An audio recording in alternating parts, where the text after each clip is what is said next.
Assalamualaikum warahmatullahi wabarakatuh. Waalaikumsalam warahmatullahi wabarakatuh. Sampurasun. Puji cenah syukur urang panjatkeun ka Allah Subhanahu wa taala anu parantos maparinan nikmat sinaeung hidayah ka urang sadayana. Sahingga urang dina waktu ieu sehat walafiat kalayan pinuh ku kabarokahanana. Shalawat sinaeung salam mugia ngoceh ka junjungan urang sadayana Nabi Muhammad sallallahu alaihi wasallam. Tahilap ka kulawagana para sahabat ka para tabiin dugi ka urang sadayana salaku umatna. Hadirin anu kusim kuring dipihormat. Dina kesempatan ayeuna sim kuring bade ngabahas perkawis wabah corona anu ayeuna nuju marak nu katelahna virus COVID-19 anu mimiti kapanggih ti Wuhan, Cina. Terus sumebar ka mancanagara kaasup ka Indonesia.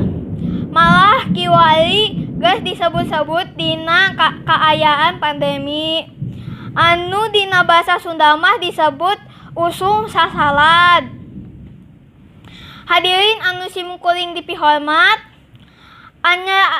corona disebut kasakit anyar lantaran memang anyar-anyar kapanggihna.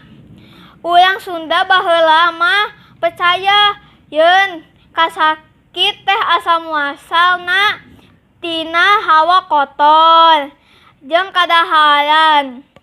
Nu matak hirup mah kudu beseka jeung ulah sagala teuing didahar sakumaha ceuk agama jeung ahli kasehatan. Hadirin anu simkuring dipihormat, ku kaayaan kitu ayeuna pamarentah nitah caricing di imah na masing-masing ulah waka loba kaluar imah. Malahan mere watas jarak jeung papada jalma 2 meter. Jarakna bisi nepa cenah. Hayu urang jaga kesehatan awak urang ku cara olahraga anu rutin jeung nginum vitamin pikeun kekebalan awak urang. Saling ngumbah leungeun pake sabun dinu cai nu ngalir. Tong hilap ngadoa, lobaan ibadah ka Allah Subhanahu wa taala. Sangkan urang kuat ngalawan virus corona.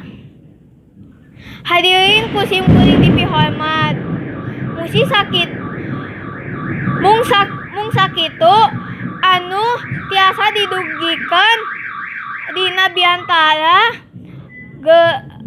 geunaan virus corona. Mudah-mudahan urang sadayana ditantayungkeun ku Allah Subhanahu wa taala nu Maha Suci tina sagala rupa balai sareng wabah panyakit.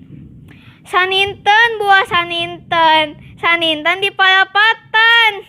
Hapunten abdi hapunten bilih aya kelepatan. Wassalamualaikum warahmatullahi wabarakatuh.